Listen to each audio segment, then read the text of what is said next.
అందరికీ నమస్కారం. తెలుగు కథల సమాహారానికి మీ అందరికీ స్వాగతం.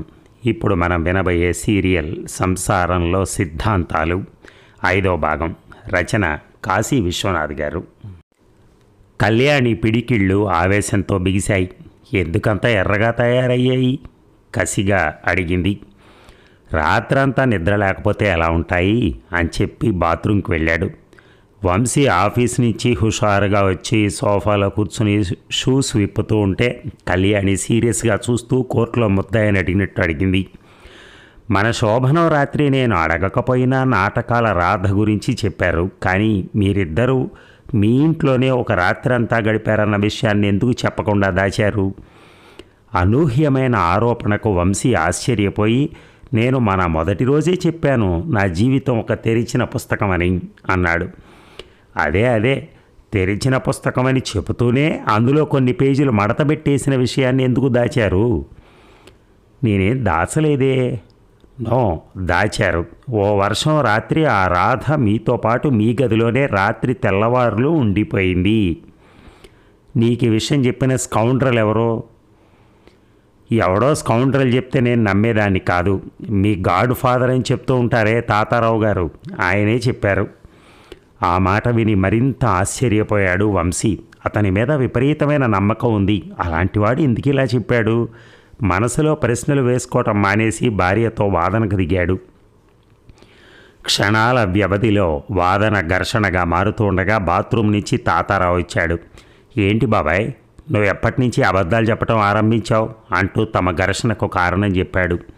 అంతా విని తాతారావు కిసుక్కుమంటూ తన బ్రాండ్ నవ్వు నవ్వాడు. ఏహెహే, వర్షం రాత్రి నువ్వెప్పుడు రాధతో కలిసి గదిలో పడుకున్నావని చెప్పాను నేను. ఇప్పుడే కదండి నాతో అన్నారు, దబాయిస్తున్నట్టుగా అడిగింది కళ్యాణి. నేను అలా అనలేదు. రాధ వంశీ గదిలోనే పడుకున్నదన్నాను, కానీ ఆవిడతో పాటు వంశీ కూడా పడుకున్నాడని చెప్పలేదుగా. వంశీ ఆ రాత్రి అంతా నా గదిలో నా మంచం మీద నా పక్కనే పడుకున్నాడు. అతని సమాధానంతో కళ్యాణి కంగు తిన్నా ఊరుకోకుండా మళ్ళీ అడిగింది. మర్నాడు ఉదయం రాధ వెళ్ళేటప్పుడు ఆవిడ కళ్ళు ఎర్రగా చింత నిప్పుల్లా ఉన్నాయన్నారు. రాత్రంతా నిద్ర లేకపోవటం వల్ల అలా ఎర్రబడ్డాయని కూడా చెప్పారుగా. రాత్రంతా వర్షం కురవటం, కరెంటు లేకపోవటం వల్ల మా ఏరియాలోని దోమలు విజృంభించినాయి. రాత్రంతా కటుక్కుమని కొట్టడం వల్ల నిద్ర లేక కళ్ళు చింత నిప్పుల్లా తయారవుతాయి. పెడత కింద పప్పుల్లాగన్నా తయారవుతాయి. కళ్యాణి ఇందాక ఆవేశంతో కూడిన అనుమానంతో ఉవ్వెత్తున కెరటంలా లేచింది. నిజం తెలిసాక విరిగిన కెరటంలా కింద పడిపోయింది. కళ్యాణికి వచ్చిన అనుమానాన్ని అర్థం చేసుకున్నాడు తాతారావు. చూడమ్మా, ఒక మనిషిని మరో మనిషి అర్థం చేసుకోవటానికి కొండంత సంస్కారం కావాలి. అపార్థం చేసుకోవటానికి పిడికేడు మూర్ఖత్వం చాలు. నువ్వు ప్రతిదాన్ని అనుమానంగా చూస్తే నీకు నువ్వే సమస్యలు సృష్టించుకున్న దానివి అవుతావు. వంశీ బంగారం లాంటి మనిషి. బంగారాన్ని ఏ అయస్కాంతం ఆకర్షించలేదు. బంగారానికి తుప్పు పట్టిందేమోనని ఆలోచించడం అంటే కోడిగుడ్డుకి వెంట్రుకలు వెతికినట్టే అవుతుంది అంటూ వాళ్ళ శ్రేయస్సును కోరి కొన్ని హితోక్తులు చెప్పి తాతారావు వెళ్ళిపోయాడు. తాతారావు ఆఖరిగా చెప్పిన మాటల వల్ల కళ్యాణికి తన మీద ఉన్న దురభిప్రాయం పూర్తిగా తొలగిపోతుందనే నమ్మకం వంశీకి కలిగింది. కళ్యాణి వంశీకి తెలుగు క్షమాపణలు, ఇంగ్లీషు సారీలు చెప్పకపోయినా గతంలో చూపించినంత ఏసడింపులు ఆ మర్నాటి నుంచి ప్రదర్శించలేదు. వంశీ మానసికంగా కొంత ఊరట చెందాడు. ఒకరోజు వంశీని, కళ్యాణిని భోజనానికి పిలిచారు విజయ్ దంపతులు. భోజనాలు అయ్యాక స్నేహితులిద్దరూ లాన్లో కూర్చుని మాట్లాడుకుంటున్నారు. కళ్యాణి, రజని, కనకరత్నం హాల్లో కూర్చుని మాట్లాడుకున్నారు. ఆడాళ్ళు తమ భర్తల గురించి మాట్లాడుకోవడం ప్రధానంగా 2 రకాలుగా ఉంటుంది. ఒకటి, మా ఆయన లాంటి భర్త ఎవరికో కానీ దొరకడు అని. ఆడదానికి ఉత్తముడైన భర్త దొరకటమే అదృష్టాల్లోకెల్లా గొప్ప అదృష్టం. ఇక రెండోది, నేను కాబట్టి అలాంటి మొగుడుతో నెగ్గుకొస్తున్నాను, కానీ అదే మరో ఆడదైతే ఏనాడో రైలు కింద బుర్రబెట్టి చచ్చి ఉండేది. ఆ హాల్లో ఉన్న ఆడవాళ్ళు ఈ 2 విధాలుగా కాకుండా 3వ విధంగా మాట్లాడుకున్నారు. కళ్యాణి గొప్పగా చెప్తూ, మా ఆయనగారు చిన్నప్పటి నుంచి నాటకాలు వేసేవారట, కానీ నాకు నాటకాలు ఆడేవారంటే ఇష్టం ఉండదని ఒక మాట చెప్పాను అంతే. ఇమ్మీడియట్గా నాటకాలు వేయటం మానేశారు అంది. తన భర్తను అదుపులో పెట్టిన విషయాన్ని చాలా గొప్పగా గర్వంగా చెప్పింది. రజని చిన్నగా నవ్వి విజయ్ గురించి చెప్పింది. మా ఆయన కూడా రంగస్థల నటుడే, కానీ పెళ్ళయ్యాక ఆఫీస్ వ్యవహారాల్లో పడిపోవటం వల్ల రిహార్సల్స్కి వెళ్ళటం సాధ్యం కాదని నాటకాలు వేయటం మానేశారు. అవసరమైతే నేను ఆఫీస్ పనిలో సాయం చేస్తాను, మీరు అప్పుడప్పుడైనా నాటకాలు వేయండి అని కూడా అంటున్నాను, కానీ ఆయనకు కుదరటం లేదు. కళ్యాణికి ఈ మాటలు ఆశ్చర్యం కలిగించాయి. మీ అంత గొప్పవాళ్ళు కూడా తమ భర్తల నాటకాలు వేస్తే బాగుండు అనుకుంటారా అని అడిగింది. ఎందుకు అనుకోరు, ఆస్తులైతే వారసత్వంగా వస్తాయి, కానీ లలిత కళలు పూర్వజన్మ సుకృతం ఉంటే కానీ రావండి. మా ఆయనలాగా మీ ఆయనలాగా మనం నటించగలమా చెప్పండి? పోనీ ఒకలా చేద్దామా, మీ ఆయన్ని మా ఆయన్ని కలిపి ఓ నాటకంలో నటించేలా ప్లాన్ చేసి కళాభారతి థియేటర్లో వేయిద్దామా? కళ్యాణి జవాబు చెప్పకుండా మౌనం వహించింది. ఇక ఓ రోజు దుర్గాదేవి విజయవాడ నుంచి ఫోన్ చేసి మాట్లాడింది. వాళ్ళ ఫ్యామిలీ ఫ్రెండ్స్ ఎవరింట్లోనో పెళ్లి జరుగుతోంది. అందుకోసం కళ్యాణి వంశీ కూడా రావాలని ఆమె దాదాపుగా ఒక ఆర్డర్ వేసింది. కళ్యాణి మాట్లాడుతూ, మా ఆయనకి చెప్పానమ్మా, కానీ ఆఫీస్లో సెలవు కుదరదట, నువ్వే మాట్లాడు అని చెప్పి ఫోన్ని వంశీకి ఇచ్చింది. ఏం వంశీ రానంటున్నావట? రమ్మంటున్నది నేనయ్యా అంటూ దుర్గాదేవి దర్పం ప్రదర్శిస్తూ మాట్లాడింది. నిజమే అత్తయ్య గారు, మీరు పిలిచారంటే ఆ పిలుపు ముగ్గురు ముఖ్యమంత్రుల పిలుపుతో సమానమని నాకు తెలుసు. కానీ నాకు వచ్చిన సమస్య ఏంటంటే మా మేనేజర్ గారు సెలవులో ఉన్నారు. అయ్యో, నేను రమ్మంటున్నది నిన్ను, మీ మేనేజర్ని కాదు. నాకు సెలవు ఇవ్వాల్సింది ఆయనే అత్తయ్య గారు, కానీ ఆయన 20 రోజులు సెలవులో వెళ్ళారు. ఆయన లేనప్పుడు అసిస్టెంట్ మేనేజర్గా నేనే ఆఫీస్ చూసుకోవాలి. నేను మరొకడిని అయ్యుంటే ఒక సిక్ లీవ్ పెట్టేసైనా మీ ఊరు వచ్చేసేవాడిని. కానీ క్రమశిక్షణకు మారు పేరైన దుర్గాదేవి గారు అల్లుణ్ణి కావటంతో మీ పేరుకి కళంకం తెచ్చే పని చేయలేను కదా. వంశీ పొగిడిన పొగడ్త వృధా పోలేదు. అగ్నికి మెత్తబడని ఇనుము పొగడ్తకు లొంగని మనిషి ఉండరు కాబట్టి దుర్గాదేవి అతి కొద్దిగా మాత్రమే నవ్వి, సరే కళ్యాణినైనా పంపించు అని చెప్పింది సౌమ్యంగా. ఆ రాత్రి ట్రైన్కే కళ్యాణిని విజయవాడ పంపించాడు వంశీ. ఇక వంశీకుండే మొహమాటం, మెతకదనం, సర్వమానవ సమానత్వ భావన, ఈ లక్షణాలన్నీ అతనికి ఆఫీసులో చాలా ఇబ్బందులు తెచ్చిపెట్టాయి. ఆఫీసులో అందరికీ ఇవ్వకూడనంత చనువు ఇచ్చేయటం వల్ల చాలామంది అతన్ని సార్ అని పిలవకుండా మర్యాద తగ్గించి బాసు, గురుగారు అని పిలుస్తున్నారు. ఓసారి విజయ్తో చర్చించినప్పుడు మనుషులంతా ఒక్కటే అంటూ వంశీ సంఘ సంస్కృతలా మాట్లాడాడు. కానీ ఆ మాటల్ని ఖండించాడు. కాలికి వేసుకునే చెప్పు, నెత్తి మీద పెట్టుకునే కిరీటం ఒక్కటే అంటాం న్యాయం కాదు. దేన్ని ఎక్కడ ఉంచాలో అక్కడే ఉంచాలి, లేకపోతే నీ పొజిషన్కి నువ్వే ప్రమాదం తెచ్చుకున్న వాడివి అవుతావు. నువ్వు తిట్టనంటే ఒక మాట చెప్తాను. నేను అమ్మాయిలతో తిరుగుతుంటానని నువ్వు గోల పెడుతుంటావు కదా. నేను ఇంతవరకు ఏ అమ్మాయికి నా అసలు పేరు అడ్రస్సు చెప్పలేదు ఇంతవరకు. అంతేకాదు, ఒక్కసారి తిరిగిన అమ్మాయిని మళ్ళీ రిపీట్ చేయను. అలా చేస్తే చనువు పెరుగుతుంది, మన విలువ తగ్గుతుంది, తర్వాత మన నెత్తినెక్కి కూర్చుంటారు. అప్పుడప్పుడు జరిగే ఈ కార్యక్రమంలోనే నేను జాగ్రత్త పడినప్పుడు రోజు కలిసే ఆఫీసు ఉద్యోగుల విషయంలో నువ్వెంత జాగ్రత్తగా ఉండాలి అన్నాడు విజయ్. కానీ వంశీ వినలేదు. వంశీ భార్య ఊరికి వెళ్ళిన విషయాన్ని ఫ్యూన్ రంగా ద్వారా ఆఫీసులో అందరికీ తెలిసిపోయింది. ఒక 4 ఉద్యోగులు అతని ఛాంబర్లోకి వచ్చారు. తక్కువ వాళ్ళకి ఎక్కువ విలువిస్తే వాళ్ళు మనల్ని తక్కువ వాళ్ళుగా చూస్తారనే మాట వీళ్ళకి సరిపోతుంది. వంశీ వీళ్ళకి ఎక్కువ మర్యాదనిచ్చాడు. అందుకే వంశీ వాళ్ళకి ఆఫీసర్ అయినా అతన్ని ఏం గురు అని పిలుస్తున్నారు. ఆ మధ్య వాళ్ళందరి చేత ఆఫీస్ ఫంక్షన్కి నాటిక వేయించాడు. రోజు రిహార్సల్స్ చేయించడంలో వాళ్ళు మరీ అలసు తీసుకున్నారు. ఖాళీగా ఉన్నప్పుడు వంశీ ఉండే ఛాంబర్లోకి వచ్చి బాతాకాని కొట్టడం, అతని డబ్బులతో కాఫీలు తెప్పించుకుని తాగటం, ఆఫీస్కి లేటుగా రావటం, వేగంగా వెళ్ళిపోవటం అలాంటివి చేస్తూ ఉంటారు. వాళ్ళ వర్క్ ఏదైనా పెండింగ్ ఉండిపోతే వంశీయే చేస్తూ ఉంటాడు. ఇదంతా వంశీకి ఉండే సహనం వల్ల, సంస్కారం వల్లే జరుగుతోందని గ్రహించింది. బాధపడింది ఒక్క జయలతే. ఆమె 24 ఏళ్ల అవివాహిత. అక్కడే మేనేజర్లకి పర్సనల్ అసిస్టెంట్గా పనిచేస్తోంది. ఆమె సంపాదన మీదే ఇల్లు గడుస్తోంది. జబ్బుతో మంచాన పడిన తల్లి జానకమ్మ తప్ప మరొక దిక్కెవరూ లేరు. ఆమె లోయర్ మిడిల్ క్లాస్లోని లోతుల్ని, ఒడిదుడుగుల్ని చూస్తూ బతుకుతున్న మనిషి. ఆమె పట్ల వంశీ జాలిపడుతూ ఉంటాడు. అతను డైరెక్ట్ చేసిన ఆఫీస్ నాటికలో కూడా ఆమె చేత నటింపజేశాడు. ఆఫీస్ స్టాఫ్ అతన్ని గౌరవంగా చూడలేదని ఆమె గ్రహించి స్నేహపూర్వకమైన ఒక సలహా ఇస్తూ, మీరు కాస్త రిజర్వ్డ్గా ఉండటం మంచిదేమో సార్ అంది. కానీ అతను చిన్నగా నవ్వేసి ఊరుకున్నాడు. ఆ రోజు అతనితో చనువుగా ఉండే ఉద్యోగులు నలుగురు ఫ్యూన్ రంగారావుతో సహా అతని క్యాబిన్లోకి వచ్చారు. వాళ్ళు వచ్చిన పని గురించి చెప్పారు. వంశీ భార్య 2-3 రోజుల పాటు పుట్టింటికి వెళ్ళారు కాబట్టి ఖాళీగా ఉన్న ఆ ఇంట్లో ఆఫీస్ అయ్యాక పేకాట ఆడుకుందామనేది వాళ్ళ ఆలోచన. అయితే వాళ్ళు మీ ఇంట్లో ఆడుకోవచ్చా అని అడగలేదు. ఆడుకుంటున్నాం అని చెప్పారు. మేము ఆ రకంగా డిసైడ్ అయిపోయాం గురు. సడన్గా వచ్చేసే కంటే ముందుగా మీకు ఓ మాట చెప్పేస్తే బెటర్ కదా అని చెప్పడానికి వచ్చాం అన్నారు. ఆ మాటలు ఎవరైనా అభిప్రాయం మాత్రం అందరిది. వంశీ చిన్నగా నవ్వి, నాకు పేకాటం రాదే అన్నాడు. రాకపోతే నేర్పించేస్తాం. ఒకవేళ నేర్చుకోవటం ఇష్టం లేకపోతే మా మట్టుకు మేము ఆడుకుంటాం. మీ మట్టుకు మీరు టీవీ చూస్తూ కూర్చోండి, లేదా ఏదైనా నవల చదువుకోండి. వంశీకి వద్దని చెప్పాలనుంది. కానీ అతనితో పాటు ఎదిగిపోయిన అతని మొహమాటం ఉంది చూశారు. అతని అంతరంగంలోని అభిప్రాయాన్ని చెప్పనివ్వలేదు. సరే అనక తప్పలేదు. వాళ్ళు వెళ్ళిపోయాక జయలత అతని ఛాంబర్లోకి వచ్చింది. నేను నిన్ను పిలవలేదు కదా అన్నాడు వంశీ. మీరు పిలిచారని రాలేదు సార్, కానీ నాకు భయం కలిగి నేనే వచ్చాను అంది. భయమా? నీకా? ఎవరి వల్ల? భయం నాకు కాదండి, మన స్టాఫ్ వాళ్ళు మీ ఇంట్లో పేకాడతామని అందరికీ గొప్పగా చెప్తున్నారు సార్. వాళ్ళు చెప్తున్నది కరెక్టే. నన్ను పర్మిషన్ అడిగారు. మీరు ఒప్పుకోకుండా ఉండాల్సింది సార్. వదిన గారికి తెలిస్తే, అదే మీ మిస్సెస్ గారికి తెలిస్తే వారేమైనా అనుకోవచ్చు. తర్వాత అది గొడవలకు దారి తీయచ్చు.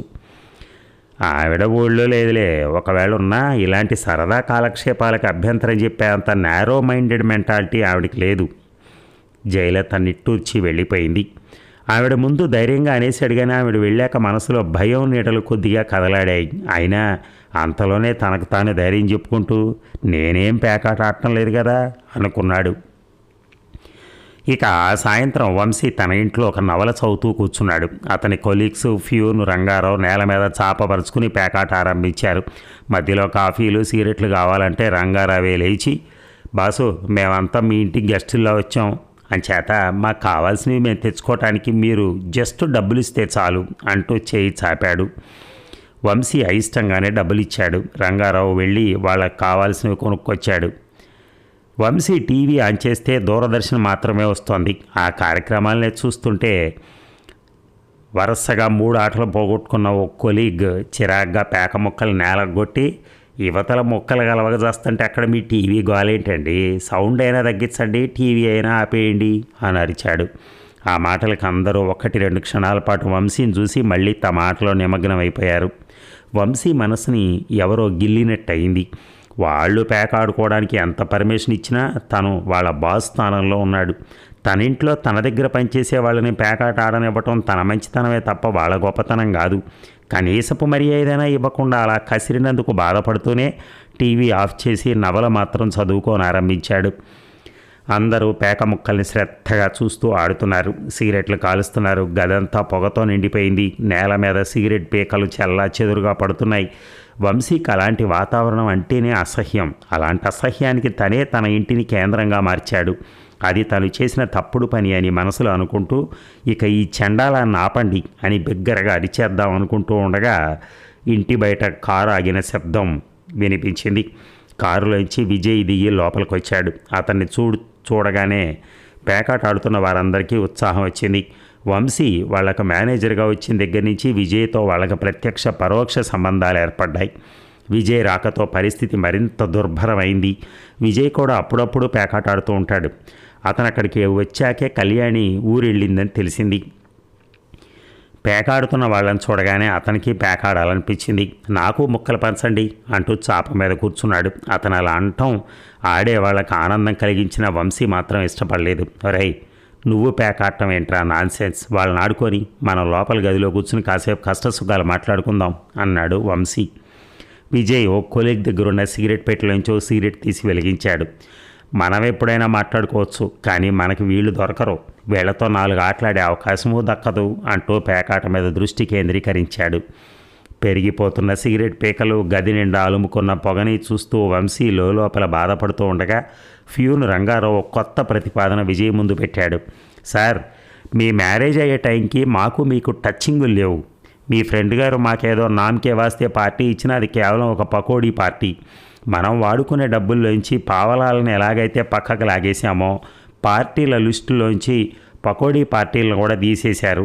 ఇప్పుడు మీరు వచ్చారు కాబట్టి తలా కాస్త వేసుకుని ఓ ఫుల్ బాటిల్ తెచ్చేసుకుందామా సార్ అన్నాడు. ఆ మాట విని వంశీ తుళ్ళిపడ్డాడు. ఒరే, ఇప్పటికే నా ఇంటిని ప్యాకాట్ క్లబ్గా మార్చేశారు, ఇప్పుడు బార్కి కూడా మార్చేస్తారా అన్నాడు కంగారుగా.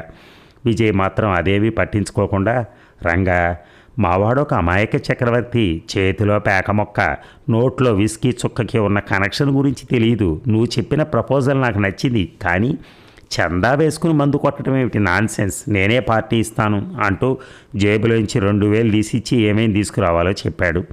రంగా ఆగమేఘాల మీద వెళ్ళి చెప్పినవన్నీ తెచ్చాడు. అతనే వంటగదిలోకి వెళ్ళి గ్లాసులు వగైరాలు పట్టుకొచ్చి అందరికీ సర్దుబాటు చేశాడు. అందరూ చీర్స్ కొట్టి తాగనారంభించారు. వాళ్ళు ఆ తతంగాన్ని ఎంత వేగంగా ముగిస్తే అంత వేగంగా ఇల్లంతా శుభ్రం చేసుకుందామని వంశీ నిమిషాలు లెక్క పెడుతూ కూర్చున్నాడు. రాత్రి 10:30 గంటల సమయంలో అందరూ ఆ మద్యపాన కార్యక్రమం గురించి ముగించి లేచారు. విజయ్ కాస్త ఓవర్గానే తాగినా స్టడీగా నిలబడటానికి ప్రయత్నిస్తూ రంగాని అక్కడున్న విస్కీ బాటిల్, బీర్ బాటిల్స్ని వీధిలో పారేయమన్నాడు. రంగా సీసాలు పారేయబోతుంటే వంశీని విస్కీ బాటిల్ ఆకర్షించింది. ఆ ఖాళీ సీసా కూడా కూజ ఆకారంలో ఉండి చూడముచ్చటగా కనిపిస్తోంది. దాన్ని తీసుకుని మిగతా వాటిని పారేయమన్నాడు. ఆ సీసా ఎందుకురా విజయ్ అడిగాడు. ఇది చూడటానికి చాలా ముచ్చటగా ఉంది, దీన్ని శుభ్రంగా కడిగేసి వచ్చే నెలలో డబుల్ డోర్ ఫ్రిడ్జ్ కొంటున్నాను కదా, అందులో దీన్ని ఒక వాటర్ బాటిల్గా ఉపయోగిస్తాను అన్నాడు వంశీ. ఒరేయ్, అనుభవమే చెప్తున్నాను, దీన్ని నువ్వు ఇంట్లో ఉంచకు, నా మాట విను. నువ్వు అనుభవం ఉన్నవాడివి కాబట్టే ఇంట్లో పేకాట మందు పెట్టి ఇంటిని కల్లుపాక చేసేసావు. ఇంకెళ్ళు, నీకు బాగా ఓవర్ అయిపోయింది, జాగ్రత్తగా ఇంటికెళ్ళు అని చెప్పి అందరినీ బయటికి పంపించేశాడు. ఇక వంశీ లోపలికి వెళ్ళి లుంగి బనీ వేసుకుని చీపురు పట్టుకుని 1-2 సార్లు తుడిచి సిగరెట్ పీకలన్నీ ఒక కాగితంలో కేరి పొట్లం కట్టి వీధిలో ఉన్న డస్ట్బిన్లో పడేశాడు. ఇంట్లోకి వచ్చి డ్రాయింగ్ రూమ్ అంతా ఫినాయిల్ జల్లి 2 సార్లు తుడిచాడు. ఫ్యాన్ని హై స్పీడ్లో పెట్టి గదిలో మిగిలిన ఉన్న సిగరెట్ పొగ అంతా పూర్తిగా బయటికి పోయేలా చేశాడు. విస్కీ సీసాని కిచెన్లోకి తీసుకెళ్లి శుభ్రంగా గడిగి ఓ గుడ్డతో తుడిచి బీరువాలో శుభ్రం చేశాడు. అప్పటికే టైం 12:40 అయింది. కడుపులోని ఆకలి విషయం అప్పుడు గుర్తొచ్చింది. అప్పుడు వంట చేసుకోలేడు. దగ్గరలోనే ఒక మెస్ ఉంది, కానీ అది ఈ పాటికి కట్టేసి ఉంటారు. 1 కిలోమీటర్ దూరంలో ఒక ఇరానీ హోటల్ ఉంది, కానీ అంత దూరం వెళ్ళి రావడానికి మనసు అంగీకరించలేదు. 2 గ్లాసులు మంచినీళ్ళు తాగేసి మంచం ఎక్కి నిద్రపోతూ మొహమాటానికి తన స్టాఫ్ని తన ఇంట్లో పేకాట ఆడనిచ్చినందుకు నాకు జరిగిన చేదు అనుభవం ఇది, ఇంకెప్పుడు మొహమాటాలకు పోకూడదు అనుకున్నాడు. ఇక మర్నాడు ఆఫీస్లో వంశీ తన ఛాంబర్లో కూర్చుని జయలతకు ఒక లెటర్ డిక్టేట్ చేస్తుండగా రంగారావు నిన్న పేకాట ఆడిన 4గురిలో ఒకరైన సాంబమూర్తి ఇద్దరు అక్కడికి వచ్చారు. ఓ కుర్చీని బర్రమని లాగి సాంబ అందులో కూర్చున్నాడు. బాసు, ఇవాల్టి ప్రోగ్రాం గురించి ఏం డిసైడ్ చేశామంటే అందరం మీ ఇంట్లోనే భోజనాలు చేసేయటానికి వీలుగా అంటూ సాంబమూర్తి చెప్తుంటే వంశీ సీరియస్గా బిగ్గరగా చెప్పాడు. స్టాప్ ఇట్, భోజనాల దుకాణం కూడా మా ఇంట్లోనే పెడితే నేను మీరు పారేసిన సిగరెట్ పీకలు తుడుచుకోవడంతో పాటు మీరు తిన్న ఎంగిలి పళ్ళాలు కూడా నేనే కడుక్కోవాలా? ఇంట్లో పేకాట ఆడటానికి అనుమతిస్తే ఎంత చండాలం చేస్తారో నాకు నిన్ననే అర్థమైంది. ఇక మీదట ఇంట్లో పేకాట అవ్వద్దు, ఆఫీస్లో ఆ టాపిక్ వద్దు, వెళ్ళి పని చూసుకో. వంశీ నుంచి వాళ్ళు ఊహించని జవాబు వచ్చేసరికి సాంబమూర్తి, రంగా కూడా బిత్తరపోయి ఆ గదిలోంచి బయటికి వెళ్ళిపోయారు. నిన్న ఏదో చేదు అనుభవం జరిగి ఉంటుందని ఊహించి జయలత ఏదో అనబోయింది, కానీ ఆమె వ్యాఖ్యానానికి తావియ్యకుండా వంశీ అదే మూడ్లో ఆమెకు లెటర్ డిక్టేట్ చేయడంలో నిమగ్నమయ్యాడు. 4వ రోజు ఉదయం వంశీ ఆఫీస్కి వెళ్ళిపోయాక కళ్యాణి రైల్వే స్టేషన్ నుంచి ఆటోలో దిగింది. తన దగ్గరున్న డూప్లికేట్ తాళంతో తలుపులు తెరిచింది. ఆమెకు ఆకలి వేయటం లేదు. ఇల్లంతా తుడిచాక కాసేపు పడుకుందాం అనుకుంది, కానీ కాసేపు నిద్రపోయాక ఇల్లు తొడవచ్చు అనుకుని మంచం మీద వాలింది. అప్పుడు పట్టేసిన నిద్ర సాయంత్రం 5 దాటాక కానీ మెలకు రాలేదు. లేచాక టీ చేసుకుని తాగి చీపురుతో ఇల్లు తొడవనారంభించింది. డ్రాయింగ్ రూమ్ తుడుస్తూ ఉండగా వీధి గుమ్మం తలుపు వెనక నుంచి 2 సిగరెట్ పీకలు కనిపించగానే కరెంట్ షాక్ తగిలినట్టుగా అదిరిపడింది. ఆయనకి సిగరెట్ కాల్చే అలవాట్లేదని డిక్లరేషన్లో రాశాడు. కానీ తాను 4 రోజులు ఊళ్ళో లేకపోయేసరికి అతనిలోని అసలు మనిషి బయటకు వచ్చి తన అలవాట్లు తీర్చుకున్నాడన్నమాట అని మనసులో అనుకుంటూ ఓ కాగితంలో ఆ 2 సిగరెట్ పీకల్ని పొట్లంగట్టి బీరువాలో దాచడానికి బీరువాలో తలుపులు తెరిచింది. అంతే, ఎదురుగా కనిపించింది ఖాళీ విస్కీ సీసా. ఆమె కాళ్ళ కింద భూమి కంపించినట్టయింది. సరిగ్గా ఆ సమయంలోనే కిసుక్కుమని నవ్వుకుంటూ తాతారావు ప్రవేశించాడు. అతనికి సిగరెట్ పీకల్ని ఖాళీ విస్కీ బాటిల్ని చూపించింది. అతని గుండె గతుక్కుమంది. తనకు తెలిసిన మేరకి వంశీకి స్మోకింగ్, డ్రింకింగ్ లాంటి అలవాట్లు లేవు. కానీ మరి ఈ అలవాట్లు ఈ మధ్యన ఏమైనా నేర్చుకున్నాడా? అతను వేసుకున్న ప్రశ్నకి అతనే సమాధానం చెప్పుకోలేకపోయాడు. కళ్యాణి స్వభావం అప్పటికే చాలా వరకు అర్థమైంది కాబట్టి అక్కడి నుంచి బయటికి జారుకోబోయాడు. కానీ కళ్యాణిని వెళ్ళనివ్వకుండా ఆపి, ఈ సంబంధం చూసింది మీరేగా, మీరు జారుకుంటే ఎలా, ఉండండి అని చెప్పి అతన్ని సోఫాలో కూర్చోబెట్టింది. ఓ పావు గంట తర్వాత వంశీ ఆఫీస్ నుంచి ఇంటికొచ్చి కళ్యాణిని చూసి, ఏంటోయ్ మీ ఊరి విశేషాలు అని అడిగాడు. విశేషాలు మా ఊళ్ళో కాదు, ఈ ఊళ్ళోనే కనిపించినాయి అంటూ లోపలికెళ్ళి ఒక చోట పెట్టిన కాగితం ప్యాకెట్ని తీసుకొచ్చి టీపాయ్ మీద పెట్టి ప్యాకెట్ ఓపెన్ చేసింది. వాటిని చూడగానే అతను పెద్దగా ఆశ్చర్యపోకుండా, అరే ఇవెక్కడ దొరికాయి అన్నాడు. తలుపు వెనక. ఆ రోజు శుభ్రంగా తుడిచేశానే. అంటే ప్రాథమిక సాక్ష్యాలు దొరకకుండా జాగ్రత్త పడటానికి ప్రయత్నించారన్నమాట. ప్రాథమిక సాక్ష్యాలేంటి, అసలు ఏం జరిగిందంటే, అభియోగాలు ఇంకా పూర్తవలేదు అంటూ లోపలికెళ్ళి ఖాళీ విస్కీ సీసా తీసుకొచ్చి టీపాయ్ మీద పెట్టింది. ఎంత రాటు తేలిన నేరస్తుడైనా ఎక్కడో ఒక చోట పొరపాటు చేసి తీరతాడని మా అమ్మ చెప్పిన మాటే నిజమైంది అంది కళ్యాణి. వంశీ ఏదో చెప్పబోతుంటే అతను ఆగమని తాతారావు చేయి చూపించి చెప్పాడు. చూడమ్మాయి, ప్రాథమిక సాక్ష్యాలు రాటుదేలిన నేరస్తుడంటూ నువ్వు పోలీస్ భాష మాట్లాడకు. నువ్వు పోలీస్ ఇన్స్పెక్టర్ కూతురువే, కానీ నువ్వు పోలీసువు కాదు, ఇల్లాలివి. నాకు తెలిసినంత మట్టుకు వంశీకి ఇలాంటి అలవాట్లు లేవు. ఆ మాటకొస్తే ఇంతకు మునుపు ఇంత పెద్ద ఉద్యోగం ఉందా, నీలాంటి ఓ భార్య ఉందా? అలాగే కాలగమనంలో ఇవి కూడా అప్పుడప్పుడు ఓ పెగ్గు వేసి ఓ దమ్ములు అయితే మాత్రం తప్ప. అతని మాటలకి కస్సుమంటూ లేచింది కళ్యాణి కాదు, వంశీ. బాబాయ్, నువ్వు నా గురించి మంచి చెప్తున్నావో లేక నేను చెయ్యని తప్పులు కూడా ఒప్పుకుంటున్నావో నాకు అర్థం కావట్లే. కళ్యాణి చెప్తున్న మాటలకి నాకు అసలు ఎలాంటి సంబంధమూ లేదు. సంబంధం లేకుండానే సీసా సిగరెట్ ముక్కలు ఎగురొచ్చాయా? తాతారావు అనే ఈ పెద్ద మనిషే మా ఇంటికి వచ్చి వంశీ గారు మచ్చలేని మహాత్మాగాంధీ అని చెప్తేనే మా అమ్మ పెళ్లి చూపులు ఏర్పాటు చేసింది. అప్పుడు మీరు ఇచ్చిన డిక్లరేషన్లో ఏం రాశారు? మీకు ఎలాంటి దుర్వ్యసనాలు లేవని రాశారు. కానీ మీకున్న ఒక్కొక్క వ్యసనం బయటపడుతోంది అంటూ ఎదుటి వ్యక్తిని మాట్లాడనివ్వకుండా దడమంటూ మాట్లాడేసింది. ఆ సంసారంలోని సెగన చల్లార్చడానికి తాతారావు మళ్ళీ ప్రయత్నించాడు. తప్పైపోయింది, ఇంకెప్పుడు చేయను, సారీ అని చెప్పేవయ్యా, గొడవ వదిలిపోద్ది అన్నాడు. అతన్ని గుడ్లురుముతూ చూసి కోపాన్ని తమాయించుకుంటూ కళ్యాణితో చెప్పాడు వంశీ. నేను తప్పు చేస్తే ధైర్యంగా ఒప్పుకుంటాను. నేను డిక్లరేషన్ రాసినప్పుడు రాయకముందు ఇప్పుడు కూడా నేను చెప్పేది ఒక్కటే, నాకు డ్రింకింగు, స్మోకింగు లాంటి అలవాట్లు ఏమీ లేవు. మరి సిగరెట్ ముక్కలు ఎలా వచ్చినాయి? అవి మా ఆఫీస్ ఫ్రెండ్స్ కాల్చినవి, నేను కాల్చలేదు. మరి ఈ బాటిల్ ఈ బీరువాలో ఎందుకుంది? అది కూడా మా ఫ్రెండ్స్ తాగిందే. సీసా అందంగా ఉంది కదా అని ఫ్రిడ్జ్లో వాటర్ బాటిల్గా వాడటానికి దాచుంచాను. మన ఇంట్లో ఫ్రిడ్జ్ ఏది? అయ్యో, మరో 10 రోజుల్లో వచ్చేస్తుంది. ఆ మాటతో కళ్యాణి దృష్టిలో వంశీ మరింత నేరస్తుడిగా కనిపించాడు. ఎప్పుడో కొనబోయే ఫ్రిడ్జ్లో దాచటానికి ఇప్పటి నుంచే ఈ బంగారాన్ని దాచాలా? ఎవరైనా కారు కొన్నాక పెట్రోల్ కొంటారు కానీ ఎప్పుడో కొనబోయే కారు కోసం ఇప్పటి నుంచే పెట్రోల్ డబ్బా కొని ఇంట్లో పెట్టుకోరు. కారు కొనటానికి ముందు పెట్రోల్ డబ్బా కొని దాచుకోవటానికి, కొనబోయే ఫ్రిడ్జ్ కోసం ఖాళీ సీసా దాచుకోవటానికి తేడా ఉంది. అయినా చెయ్యని నేరానికి నన్ను ఇలా నిలదీసి అడగటం నాకు అవమానంగా ఉంది. జరిగింది ఏమిటంటే, మా ఫ్రెండ్స్ ఇక్కడికి ఓ రోజు వచ్చారు. సరదాగా పేకాడుతూ సరదాగా మందు తాగారు. పేకాట కూడా ఆడతారా? ఆడింది నేను కాదు, వాళ్ళు. నాకు పేకాట రాదు, నేర్చుకునే ఉద్దేశమూ లేదు. నా మటుకు నేను నవల్స్ అవుతూ కూర్చున్నాను. నేను నమ్మను. నువ్వు కావాలంటే విజయ్ అడుగు. అతను కూడా పేకాట ఆడారా? అతను మందు తాగారా? అతను సిగరెట్ కాల్చారా? ఈ 3 ప్రశ్నల నిండా ఉల్లమాలినంత ఆశ్చర్యమే ధ్వనించింది ఆమె దృష్టిలో. కళ్యాణి దృష్టిలో విజయ్ ఒక ఆదర్శ పురుషుడు, మచ్చలు మరకలు లేని ఒక మహానుభావుడు. నీ భర్త కూడా అతనిలా ఉండేలా చూసుకో అని తల్లి చేత ఉపదేశం పొందింది. అందుకే అంత ఆశ్చర్యాన్ని ప్రదర్శించింది. వంశీ ఆవేశంలో విజయ్ పేరు అనేశాడు. అతను వచ్చాడని నిర్ధారిస్తే కళ్యాణి వెంటనే అతని ఇంటికి వెళ్ళి గొడవ పడుతుంది. తన పెళ్లికి పెద్దరికం వహించినందుకు దూషిస్తుంది. నిజానిజాలు తెలియని రజని తనలాంటి వాడితో స్నేహం చేసినందుకు విజయ్ని తప్పు పట్టచ్చు.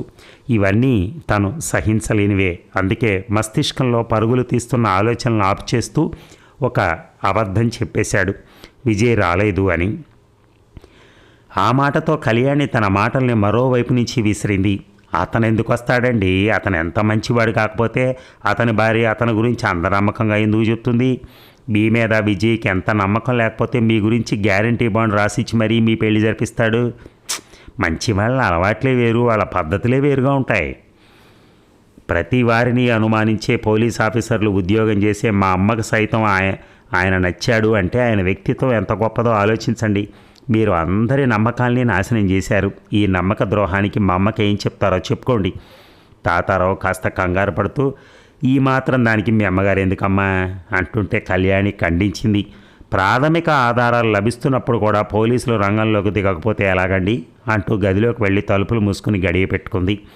వంశీ సోఫాలో కూలబడ్డాడు. అతని పక్కనే తాతారావు కూర్చుని, పొరపాటు చేశావయ్యా అన్నాడు. వంశీ అతని వైపు చూడనైనా చూడకుండా, మీకు నాలోనే తప్పు కనిపించిందా అన్నాడు. కళ్యాణి ఆరోపిస్తున్న అభియోగం గురించి నేను మాట్లాడటం లేదు. ఆ రోజు విజయ్ వచ్చాడా అని అడిగింది. అతను వచ్చే ఉంటాడు, కాకపోతే అతను దేవాంతకుడు కాబట్టి బయట మందు కొడతాడు, ఇంట్లో మస్కా కొడతాడు, మాటలతో బురుడి కొడతాడు, బయట పేకాడతాడు, ఇంట్లో చెలగాటాలు ఆడతాడు.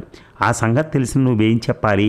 అతను ఇక్కడికి వచ్చాడు, మా ఇద్దరం బాతాకాని కొడుతూ కూర్చున్నాం ఒక్క మాట చెప్పుంటే మీ ఫ్రెండ్స్ ఇద్దరికి ప్రమాదం ఉండేది కాదుగా. అలా ఎందుకు చెప్పలేదు? వంశీ కాసేపు మౌనంగా ఉండిపోయాక స్వాగతం పలుక్కుంటున్నట్టుగా అన్నాడు. నా జీవితం ఏమిటో నాకే అర్థం కావట్లేదు బాబాయ్. సాధారణంగా నేరం చేసిన వాళ్ళు శిక్ష నుంచి తప్పించుకోవడానికి అబద్ధాలు ఆడతారు. కానీ నేను ఏ తప్పు చేయకుండా నా నిజాయితీని తెలియచేయటానికి అబద్ధాలు ఆడటం ఏమిటండి చండాలంగా. ఆ రోజు విజయ్ వచ్చినా రాలేదని అబద్ధం ఆడాను కదా, చాలు. ఆ అబద్ధం కూడా ఎందుకు ఆడానో తెలుసా? నాకు ఈ ప్రపంచంలో ఉన్న ఒకే ఒక్క స్నేహితుడు విజయ్. గ్యారంటీ బాండ్ రాసి మరీ నా పెళ్లి జరిపించాడు. కళ్యాణికి ఆవేశం ఉంది, తొందరపాటు ఉంది. విజయ్ వచ్చాడని చెప్తే వెంటనే ఆ ఇంటికి వెళ్ళిపోయి నానా గొడవ చేస్తుంది. దాంతో మా రెండు కుటుంబాలకు మధ్య కూడా దూరం ఏర్పడుతుంది. వద్దు బాబాయ్, నేను బాధపడినా పర్వాలేదు కానీ విజయ్ కుటుంబాన్ని మాత్రం బాధ పెట్టను అన్నాడు. భార్యాభర్తల మధ్య కొత్తగా వచ్చిన ఈ సమస్యని తన పెద్ద మనిషితనంతో ఎలా పరిష్కరించాలో అర్థం కాక తాతారావు అక్కడి నుంచి ఇంటికి బయలుదేరాడు. ఇక మర్నాడు విజయ్ వంశీ ఆఫీసులో ఉన్న సమయంలో ఫోన్ చేసి, కళ్యాణి ఊరి నుంచి వచ్చిందటగా, విశేషాలేంటి అని అడిగాడు. ఏం లేవు, అంతా మామూలే అన్నాడు ముక్తసరిగా. ఏ, నువ్వు అబద్ధాలు ఆడటం ఆరంభించావా? మీ ఆవిడ వెళ్ళటం రావటం జరిగింది. ఆ మధ్యకాలంలో మీ ఆఫీస్ వాళ్ళు నీ ఇంటికి రావటం, నేను జత కలవటం, మేమందరం కలిసి చిందులు వేయటం జరిగింది. ఇంత జరిగాక కళ్యాణి ఏదో గొడవ పెట్టకుండా ఎలా ఉంటుంది? సాయంత్రం పార్క్కి రా, మాట్లాడుకుందాం అన్నాడు విజయ్. సాయంత్రం విజయ్ వంశీ పార్కులో ఉన్న పూల మొక్కల మధ్య కూర్చున్నారు. అక్కడున్న పూల పేర్లు తెలియకపోయినా పూల అందాలు మాత్రం సూపర్లను కట్టిపడేస్తున్నాయి. మరొకప్పుడైతే ఆ పూల అందాలని ఆస్వాదించేవారు. కానీ మనసంతా కీకారణ్యంలా ఉండటం వల్ల ఆ అందాలు అతని కంటికి కనపడటం లేదు. కాసేపు నిశ్శబ్దంగా గంభీరంగా నడిచాక, నువ్వు చెప్పిందంతా మీ ఆవిడ నమ్మిందా అని విజయ్ అడిగాడు. నమ్మకపోవటానికి నేనేమైనా అబద్ధం చెప్పానా? నిజమే కదా చెప్పాను. నువ్వు చెప్పావులే, కానీ మీ ఆవిడ నమ్మిందా అని. నిజం చెప్పినప్పుడు నమ్మాలిగా. ఆనాడు రాధ విషయంలో కూడా నిజమే చెప్పావు, కానీ ఆవిడ నమ్మలేదుగా. ఆవిడ ప్రశ్నలంటే మార్చి మార్చి అడిగింది, కానీ నిన్ను డౌట్ చేయటంలో ఏ మార్పు కనిపించలేదు. ఆ రోజు నేను మీ ఇంటికి వచ్చి నీతో పాటు నేను ఒక నవల్ చదువుతున్నానని నువ్వు చెప్పుంటే నువ్వు బుద్ధిగా కూర్చున్నావని నేను ఒక సర్టిఫికెట్ ఇచ్చుండేవాడిని. ఆవిడ ఏ డౌటు లేకుండా నమ్మి ఉండేది. వంశీ చిన్నగా శుష్క మందహాసం చేసి, ఓ నిజాన్ని నమ్మటానికి ఒక అబద్ధం సపోర్ట్గా ఉండాలంటావా అని అడిగాడు. ఒక్కొక్క సీజన్లో ఒక్కో వస్తువు బాగా సేల్ అవుతుంది. వేసవి కాలంలో కూల్ డ్రింకులు సేల్ అయినంతగా శీతాకాలంలో సేల్ అవ్వవు. అలా అవ్వకపోవటం కూల్ డ్రింక్స్ తప్పు కాదు. ఆ సీజన్లో మనకు వాటి అవసరం ఉండదు. అలాగే ప్రస్తుత కాలంలో లౌక్యం ఉపయోగపడినంతగా నిజాయితీ ఉపయోగపడటం లేదు. అయినా నీకొచ్చిన సమస్య ఎవరో తెచ్చిపెట్టింది కాదు, నీకు నువ్వే తెచ్చుకున్నావు. ఇప్పటికైనా మించిపోయింది లేదు. రేపటి నుంచి ఏ విషయంలో అయినా నిజం చెప్పొద్దు, అబద్ధము ఆడద్దు. అతను చెప్పింది వంశీకి అర్థం కాల. నిజం చెప్పకుండా అబద్ధం ఆడకుండా ఎలా ఉండాలో అర్థం కాల. అతని సంశయాన్ని విజయ్ నివృత్తి చేశాడు. సపోజ్ నువ్వు నీ భార్య ఎక్కడికో వెళ్తున్నారనుకో. అప్పుడు మీకు ఒక ఈ మిస్ ఇండియా లాంటి అందగత్తె ఎదురుపడింది అనుకో. ఆవిడ చాలా అందంగా ఉందని నిజం చెప్పకు. మీ ఆవిడ మెప్పు కోసం నువ్వు ఓవర్ యాక్షన్ చేస్తూ ఆ అమ్మాయి నీ ముందు దిష్టి బొమ్మలా ఉందని అబద్ధం చెప్పకు. రెండూ చేయకు. సైలెంట్గా ఊరుకుంటూ ఏ గొడవ ఉండదు.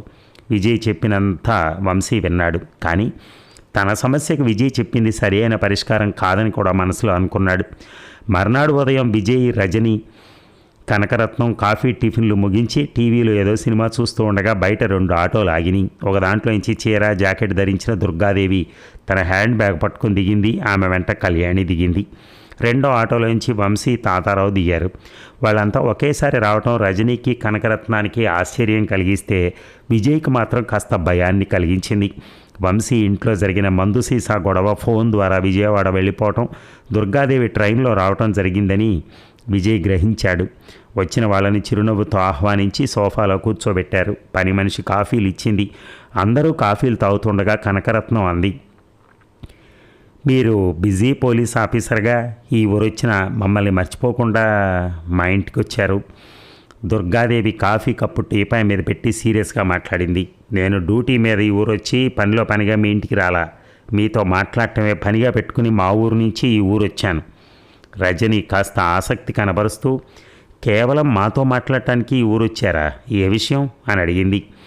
ఈ విషయం అంటూ తన హ్యాండ్ బ్యాగ్లోంచి విజయ్ దంపతులు రాసిచ్చిన షూరిటీ బ్యాండ్, ఆ బాండ్ను వంశీ రాసిచ్చిన డిక్లరేషన్ను తీసి టీపాయ్ మీద పెట్టింది. ఇందులో మీరు రాసిచ్చింది ఏంటి? వంశీ ప్రవర్తన ఏమిటి? అంటూ కళ్యాణి ఊళ్ళో లేనప్పుడు జరిగిన పేకాట వగైరా కార్యక్రమాల గురించి వివరించింది. విజయ్ ఆ మాటలు వింటూ రజని మనోభావాలు ప్రతిబింబించి ఆమె ముఖం వైపే దొంగచూపులు చూస్తున్నాడు. దుర్గాదేవి జరిగిన తప్పుల గురించి చెప్తుంటే వంశీ గతంలో ఖండించినట్టే ఇప్పుడు ఖండించాడు. కానీ అప్పుడు కళ్యాణి నమ్మనట్టే ఇప్పుడు దుర్గాదేవి నమ్మటం లేదు. నమ్మకపోగా ఆవిడ పోలీస్ పద్ధతుల్లో వాదించింది. నా సర్వీసు మొత్తం మీద అభియోగం మోపగానే ఒప్పుకున్న నేరస్తుడు ఒక్కడంటే ఒక్కడు కనపడలా. మిగతా నేరస్తులైతే నేరం ఒప్పుకునేదాకా ఇంటరాగేట్ చేస్తాం. ఇంటరాగేషన్ అంటే ఎలా ఉంటుందో కొన్ని సినిమాల్లో చూపించారు. ఆ సినిమాలు నువ్వు చూసే ఉంటావు. కొంతమంది విషయంలో అయితే 3rd డిగ్రీ కూడా ఉపయోగించి రక్తంలో కలిసిపోయిన రహస్యాన్ని కూడా బయటికి రప్పిస్తాం. కానీ ఇక్కడ నేనేం చేయటానికి నువ్వు నా అల్లుడు అయిపోయావు. నేను కూతురునిచ్చి పెళ్లి చేసిన అత్తనైపోయాను. ఇన్స్పెక్టర్గా నాకున్న అధికారాలు, నాకు తెలిసిన సిద్ధాంతాలు ఇక్కడ ఉపయోగపడటం లేదు. దుర్గాదేవి మాటలు కాసేపు ఇలాగే సాగాయి. ఎవరు ఏమీ మాట్లాడలేకపోతున్నారు. రజని, కనకరత్నాలు చిత్రమైన సందిగ్ధంలో పడ్డారు. విజయ్ ద్వారా తెలుసుకున్న వంశీ వ్యక్తిత్వాన్ని శంకించలేకపోతున్నారు. చేయని నేరానికి ఉరికంబం ఎక్కబోతున్న వాళ్ళ నిలబడిన వంశీని చూసిన తాతారావు జాలిపడుతూ ఓ సలహా ఇచ్చాడు. వంశీ, ఎందుకు వచ్చిన పంచాయతీలు అయ్యాయి ఇవన్నీ? నువ్వు మర్డర్లు, మానభంగాలు ఏం చేయలేదు కదా. ఏదో ఒకసారి పేకాటాడు ఓ పెగ్గేసుకున్నావని ఒప్పేసుకుని సారీ చెప్పేయి అన్నాడు. కానీ ఒకసారి తాతారావు గారు అంటూ కళ్యాణి, దుర్గలతో పాటు వంశీ కూడా రావడంతో అతని నోరు మూతపడింది. వంశీ ఆవేశంతో నర్వస్ అయిపోతూ చెప్పాడు, చిన్న విషయాన్ని పట్టుకుని వాళ్ళు రాద్ధాంతం చేస్తున్నప్పుడు నేను 1కి 100 సార్లు వాదించైనా సరే నా నిజాయితీ నిరూపించుకుంటాను తప్ప నేను చెయ్యని నేరాన్ని మాత్రం ఒప్పుకోను. నాకు అలాంటి దురలవాట్లు లేవు. సరిగదా? అలాంటి అలవాట్లు అంటే నాకు అసహ్యం. ఎందుకంటే అలాంటి అలవాట్ల వల్లే మా నాన్న నాశనం అయిపోయాడు. నేను ఆయనలాగా భ్రష్టత్వం చెందకూడదనుకున్నాను. అలాంటి నిర్ణయాలు చేసుకున్న నేను ఈ పనులన్నీ ఎందుకు చేస్తాను? కళ్యాణి నన్ను అనుమానించింది. సమాధానం చెప్పాను. అయినా నువ్వు సారీ చెప్పేయమన్నావు, కానీ నేను చెప్పను అన్నాను. నువ్వు చెప్పమన్నావు కాబట్టి చెబితే మధ్యలో నా వ్యక్తిత్వం సంగతి ఏంటి? దాన్ని నేను చంపుకోవాలా? కళ్యాణికి నిజమే చెప్పాను. నమ్మింది అనుకున్నాను. కానీ వాళ్ళ ఊరు నుంచి వాళ్ళ అమ్మని పిలిపించి మరీ నా మనుషులు అనిపించుకున్న కళ్ళ ముందు ఈ పంచాయతీ పెట్టించింది. ఇక్కడ కూడా నేను నిజమే చెప్తున్నాను. నువ్వు నాకు గాడ్ ఫాదర్ లాంటి వాడివైనా నువ్వు చెప్పగానే చెయ్యని నేరాన్ని ఒప్పేసుకుంటానని అనుకోవటం నీ భ్రమ. ఈ వాదనకి భిన్నంగా దుర్గాదేవి వాదించింది. వంశీ తన జీవితానికి కూడా కొన్ని సిద్ధాంతాలు ఉన్నాయంటున్నాడు కాబట్టి అతని మాటలు నమ్మాలి. కానీ లభించిన ఆధారాల సంగతి ఏమిటి? ఇలాంటి చిన్న చిన్న పాయింట్లు పట్టుకుని ఈవిడేవిటి ఇలా పంచాయతీ పెడుతుందని మీకు అనిపించవచ్చు. కానీ ఒక పడవ మునిగిపోవటానికి ఒక రంధ్రం చాలు కదా, ఓ ఇల్లు తగలబట్టడానికి ఒక నిప్పురవ్వ చాలు, ఒక కాపురం కూలిపోవటానికి ఒక దుర్వ్యసనం చాలు. నా పెద్ద కూతురు పెళ్లి విషయంలో నేను ఈ కోణంలోంచి ఆలోచించలేదు కాబట్టే అది అర్థాంతరంగా ఆత్మహత్య చేసుకోవాల్సి వచ్చింది. అందుకే రెండో అమ్మాయి విషయంలో బాండ్లు డిక్లరేషన్లు రాయించి మరీ ఈ వంశీకి ఇచ్చి పెళ్లి చేశాను. కానీ లాభమేముంది? ఈయన గారికి అన్ని వ్యసనాలు తగలబడ్డాయి. ఇవే కాకుండా ఎవరో రాధాట నాటకాల అమ్మాయితో ప్రేమ కలాపాలు అన్నీ ఉన్నాయి. వంశీ అవన్నీ అబద్ధం అని మళ్ళీ గొంతు చూసుకుని అరిచాడు. ఆ అరుపులు పట్టించుకోకుండా దుర్గాదేవి విజయ్ని సూటిగా అడిగింది, నాకో సంగతి చెప్పండి, తనకి ఇలాంటి అలవాట్లు లేవని చెప్పి వంశీ మిమ్మల్ని మోసగించాడా, లేక ఎలాగైనా మీ స్నేహితుడికి పెళ్లి చేయాలన్న ఉద్దేశంతో మీ ఫ్రెండ్కి ఎలాంటి దుర్వ్యసనాలు లేవని బాండ్ రాసిచ్చి మీరంతా కలిసి నన్ను మోసగించారా? దుర్గాదేవి అభియోగాలకి వంశీ ఓ విధంగా బాధపడుతుంటే విజయ్ మనసు మరోలా మరిగిపోతోంది. ఆ రోజు తను వంశీ ఇంటికెళ్ళి అన్ని వెధవ పనులు చేసినా తన గౌరవానికి చెడ్డ పేరు రాకూడదని ఆలోచించి తన పేరు చెప్పలా. అది వంశీ మంచితనం. కానీ ఇప్పుడు నిప్పుల గుండం మీద నిలబడింది వంశీ పాటించిన నిజాయితీ. నేరం చేసిన తను నిజంగా నిర్దోషైన వంశీని ఏ రకంగా కాపాడలేకపోతున్నాడు? దుర్గాదేవి దుఃఖావేశాలతో కూడిన తన మనోభావాలను మరి కాసేపు వెల్లడించాక అటు ఇటు తిరుగుతూ చెప్పింది, నేను మహిళా పోలీస్ ఇన్స్పెక్టర్గా డీల్ చేసిన కేసుల్లో 100కి 90 కేసులు ఇలాంటివే. భార్య నుంచి కంప్లైంట్ రాగానే వెంటనే ఆవిడని బాధ పెట్టిన మొగుడు లాక్కొచ్చి చావగొడితే చాలామంది మగాళ్ళు దారిలోకి వచ్చారు. అప్పట్లోకి దారిలోకి రాని వాళ్ళ మీద గృహహింస కేసు పెట్టి జైలుకు కూడా పంపించాను. కానీ ఆ రూట్లో ప్రొసీడ్ అవ్వటానికి అనుబంధాలు అడ్డొస్తున్నాయి. అంచేత ఇప్పుడు నన్ను ఏం చేయమంటారు, మీరే చెప్పండి అంది. కాసేపు ఎవరూ మాట్లాడలేదు. ఎవరి దగ్గర ఏ సమాధానం లేదు. విజయ్కి నిజాలు తెలుసు. ఆ రోజు విజయ్ కూడా అక్కడ ఉన్నాడని చెప్పుంటే వంశీ నిర్దోషిగా నిలబడేవాడు. కానీ తనకు అపఖ్యాతి రాకూడదని భావించి వంశీ చెయ్యని నేరాలకు చివాట్లు తింటున్నాడు. తను ఏదో చెయ్యాలనుకుని ఆనాటి పంచాయతీ వ్యవహారానికి ముగింపు పలుకుతున్నట్టుగా చెప్పాడు. చూడండి మేడం, ఇది చాలా చిన్న తగువు. కళ్యాణి గారు ఏవో ఆధారాలు చూపించి అనుమానించారు అంటే ఆవిడ వరకు ఆవిడే కరెక్ట్. నాకు అలాంటి పాడు అలవాట్లు లేవని వంశీ వాదించాడు అంటే వాడి వరకు వాడే కరెక్ట్. ఏ కేసులోనూ వాద ప్రతివాదాలు రెండూ కరెక్ట్ అయినయా అని మీరు వాదిస్తే మీ వరకు మీరే కరెక్ట్ అవుతారు. సగం వరకు నీళ్లున్న ఒక గ్లాసును చూపించి ఇందులో ఏమున్నాయని మా ఆవిడని అడిగితే సగం వరకు నీళ్లున్నాయి అంటుంది. ఆ వాదన కరెక్టే, ఎందుకంటే ఆవిడదంతా పాజిటివ్ థింకింగ్. అదే గ్లాసుని మా చిన్నత్తగారికి చూపిస్తే అందులో సగం వరకు నీళ్లు లేవు అంటుంది. ఆ వాదన కరెక్టే, ఎందుకంటే ఆవిడది ఎప్పుడూ నెగిటివ్ థింకింగ్ కాబట్టి. ఇక మీదట ఇలాంటి వాదనలకు తావు లేకుండా ఇవాళ నుంచి మా వాడి ఫ్యామిలీ మీద ప్రత్యేక పర్యవేక్షణ చేస్తూ ఉంటానని మీకు నేను మాటిస్తున్నాను. ఇంక ఈ విషయాన్ని ఇక్కడికి వదిలేసి హ్యాపీగా వెళ్ళిపోండి. ఉప్పొంగుతున్న దుర్గాదేవి ఆవేశానికి విజయ్ చెప్పిన మాటలు కాస్త ఉపశమనం కలిగించినాయి. ఆమె వెళ్తూ ఒక వంశీకి ఓ సలహా ఇచ్చింది. నువ్వు జీవితంలో ఉన్నత స్థాయికి ఎదగటానికి ఏ గాంధీయో నెహ్రూనో ఆదర్శంగా తీసుకోమని చెప్పట్లా. ఓ మంచి భర్తగా జీవించడానికి మత్సలేని మణిరత్నం లాంటి విజయ్ గారి అడుగుజాడల్లో నడవమంటున్నాను. ఆయన గ్యారంటీ బాండ్ రాసిచ్చి నీ పెళ్లి చేయటమే కాకుండా ఇప్పుడు నీ కుటుంబ జీవనాన్ని పర్యవేక్షించడానికి కూడా ఒప్పుకున్నారంటే అది ఆయన గ్రేట్నెస్. అలాంటి వ్యక్తి నీకు ఫ్రెండ్గా దొరకటం నీ అదృష్టం అని చెప్పి తన వాళ్ళందరినీ తీసుకుని అక్కడి నుంచి వెళ్ళిపోయింది. వాన వెలిసింది, ఘర్షణ ముగిసింది. దుర్గాదేవి వెళ్ళాక రజని కొన్ని ప్రశ్నలు వేసుకుని ఆలోచించింది. వంశీలో తమకు తెలియని రెండో మనిషి ఉన్నాడా? ఆ రెండో మనిషిని విజయ్ కనిపెట్టలేక అతన్ని మంచివాడిగా భావించాడా? అందువల్ల తనకు కూడా వంశీ చాలా మంచివాడని చెప్పాడా? ఇవన్నీ రజని ఆలోచనలు కాగా కనకరత్నం ఆలోచనలు మరోలా ఉన్నాయి. దుర్గాదేవి గుడ్డు పగలకుండా ఆమ్లెట్ వేసేయగల గట్టుకురాలు కదా. అంత తెలివైన ఖతర్నాక్ మనిషి కూడా విజయ్లో దాక్కున్న దొంగ పిల్లిని గుర్తుపట్టలేకపోయిందా? అతన్ని పరీక్షించకుండా మత్సలేని మణిరత్నం అని సర్టిఫికెట్ ఇచ్చేసిందా? విజయ్ హాల్లోంచి తన గదిలోకి వెళ్ళిపోయి మంచం మీద పడుకుని ఆలోచిస్తున్నాడు. కానీ ఆలోచన నిండా ఆవేదన ఉంది. వంశీకి లౌక్యం తెలియకే నిజం మాట్లాడి తన కష్టాలు తానే కొని తెచ్చుకుంటాడని ఇన్నాళ్ళు మందలించాడు. కానీ తను చేయని తప్పుకి అత్తగారి ముందు భార్య ముందు నేరస్తుడిగా నిలబడటానికి సిద్ధపడ్డాడు. ఆ తప్పులో కొంత భాగానికి కారకుడైన తన పేరు బయట పెట్టకపోవడం వంశీ స్నేహ సంస్కారానికి నిదర్శనం అంటూ స్నేహితుడిని మనసులోనే అభినందించాడు.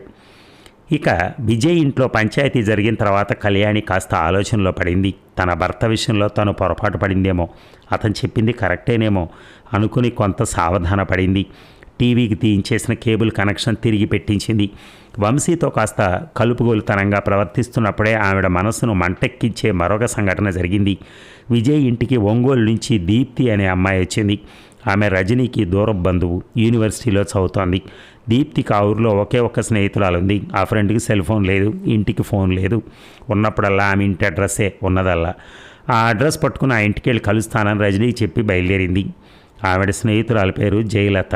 వంశీ ఆఫీసులో పిఏగా పనిచేస్తున్న జయలతే ఆ స్నేహితురాలు. దీప్తి తన స్నేహితురాలింటికి వెళ్ళేసరికి ఆవిడ తల్లి జానకమ్మ ఉంది. ఆవిడకి దీప్తి ఎవరో తెలియకపోవటం వల్ల తనకు తనే పరిచయం చేసుకుంది. దీప్తి జయలత చిన్నప్పుడు ఒంగోలులో చదువుకున్నారు. ఆ విషయాలు చెప్తూ దీప్తి కూర్చుంది. జయలత ఆఫీస్కి వెళ్ళింది. ఆవిడ తల్లి జానకమ్మ చానాళ్ళ నుంచి మంచం మీదే ఉంటున్న పేషెంట్. మీ జబ్బేమిటమ్మా అని దీప్తి అడిగింది. ఒక జబ్బు అయితే దాని పేరు ఇది అది అని చెప్పొచ్చు, కానీ ఒకటి కాదమ్మా, మా దిక్కుమాలింతనాన్ని ఆసరాగా చేసుకుని చాలా జబ్బులు వచ్చి పడినాయి. ఆ మందు ఈ మందు వాడి డబ్బులు ఖర్చు పెట్టేయడమే తప్ప ఈ జబ్బు తగ్గేది లేదు. నేను మామూలు మనిషిగా తిరిగి మా అమ్మాయి పెళ్లి చేసేది లేదు. నా మందుల ఖర్చుకైనా పనికొస్తుంది కదా అని ఆఫీస్లో ఓవర్ టైం కూడా చేస్తుంది అని చెప్తూ జానకమ్మ విపరీతంగా ఆయాసపడుతోంది. దీప్తి కంగారు పడి డాక్టర్ని తీసుకురమ్మంటారా పిన్ని గారు అంది. వద్దమ్మా, నాకు ఈ ఆయాసం అన్నీ మామూలు. ఎక్కువగా ఆయాసం వచ్చినప్పుడు వేసుకోమని డాక్టర్ ఏదో మాత్రలు ఇచ్చాడు. ఆ మాత్రలు కూడా నిన్నటితోనే అయిపోయినాయి. ఆఫీస్ నుంచి వచ్చేటప్పుడు తీసుకొస్తానని చెప్పి మందుల చీటీ కూడా తీసుకెళ్ళింది అంటూ ఆయాసపడుతూనే చెప్పింది. సరే, ఎలాగో విశాఖపట్నం వచ్చాను కాబట్టి జయలతను కలిసి మాట్లాడే వెళ్ళాలనుకుంది దీప్తి. కానీ జానకమ్మ ఊపిరి తీయటానికి కూడా ఇబ్బంది పడుతోంది. ఊరికే కూర్చునే బదులు ట్యాబ్లెట్స్ అయినా తెచ్చిద్దామనుకుంటే మందుల చీటీ కూడా జయలతే తీసుకెళ్ళింది. తాను ఇక్కడికి వచ్చానని తెలిస్తే జయలత ఆఫీస్ నుంచి త్వరగా వస్తుందనిపించి జానకమ్మని అడిగి ఆఫీస్ నెంబర్ తెలుసుకుని తన సెల్ ఫోన్ ద్వారా ఫోన్ చేసింది. ఆఫీసులో జయలత పనిచేసే టేబుల్ మీదే ల్యాండ్ ఫోన్ ఉంది. ఆమె ఫోన్ ఎత్తి మాట్లాడి దీప్తి గొంతు విని ఎంతో సంబరపడిపోయింది. నువ్వు మా ఇంటికి రావటం కంటే నాకు ఈ ఓవర్ టైం ఎక్కువగాదే, వచ్చేటప్పుడు మా అమ్మకు కావాల్సిన మందులు తీసుకొస్తాను, నువ్వు మాత్రం ఇంట్లోనే ఉండు అని చెప్పి తన హ్యాండ్ బ్యాగ్ తీసుకుని లేచి వెళ్ళటానికి సిద్ధపడింది. ఆమెను గమనిస్తున్న ఫ్యూన్ రంగా వచ్చాడు. ఏమిటండి ఇవాళ ఓవర్ టైం చేయకుండానే వెళ్ళిపోతున్నారా అని అడిగాడు. అవునయ్యా, అందుకే మన అసిస్టెంట్ మేనేజర్ గారిని పర్మిషన్ అడగడానికి వెళ్తున్నాను అంటూ వంశీ ఛాంబర్లోకి వెళ్ళింది. రంగా కూడా ఆమెను అనుసరించాడు. వంశీకి తన ఫ్రెండ్ ఒంగోలు నుంచి వచ్చిన విషయం చెప్పి పర్మిషన్ అడిగింది.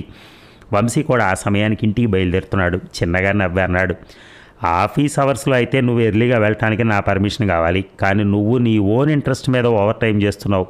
నీ ఇష్టం ఉంటే చేయొచ్చు, లేకపోతే వెళ్ళిపోవచ్చు.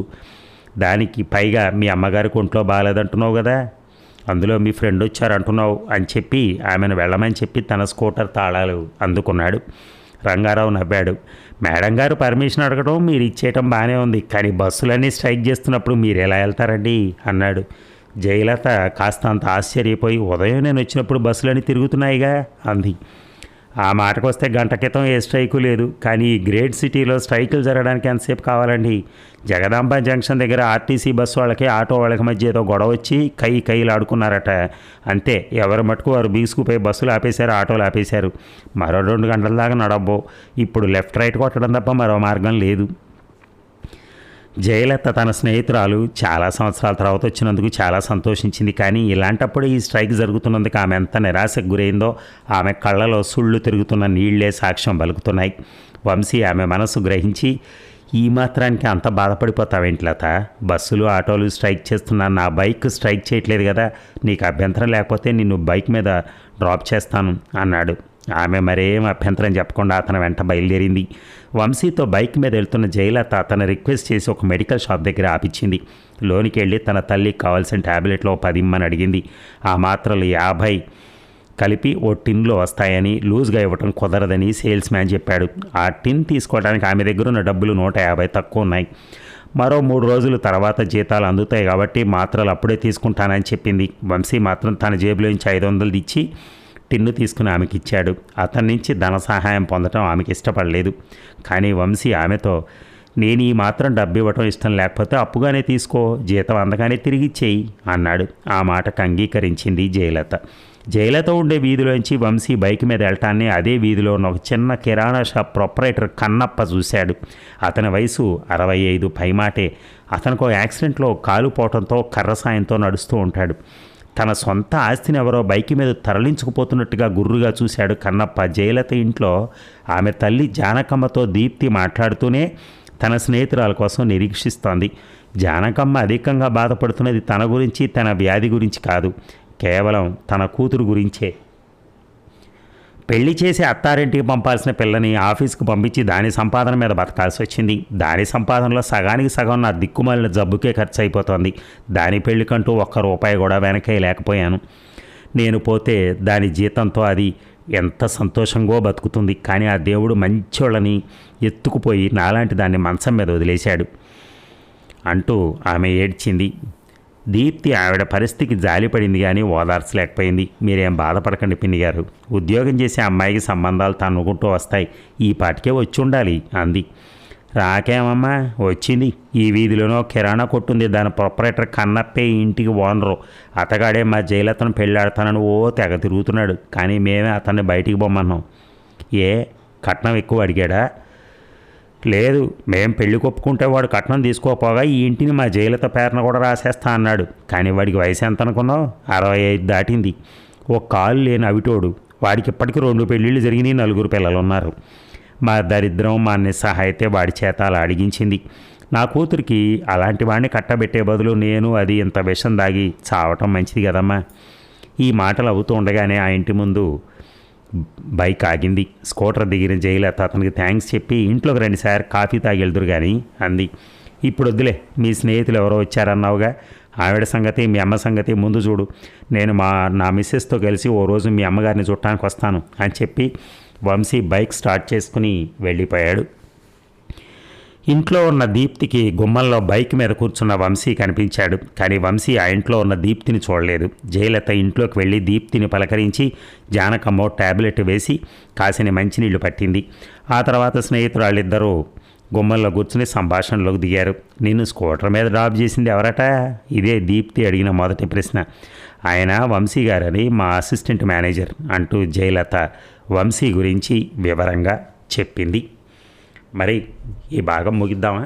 మళ్ళీ రేపు కలుద్దాం. Thank you.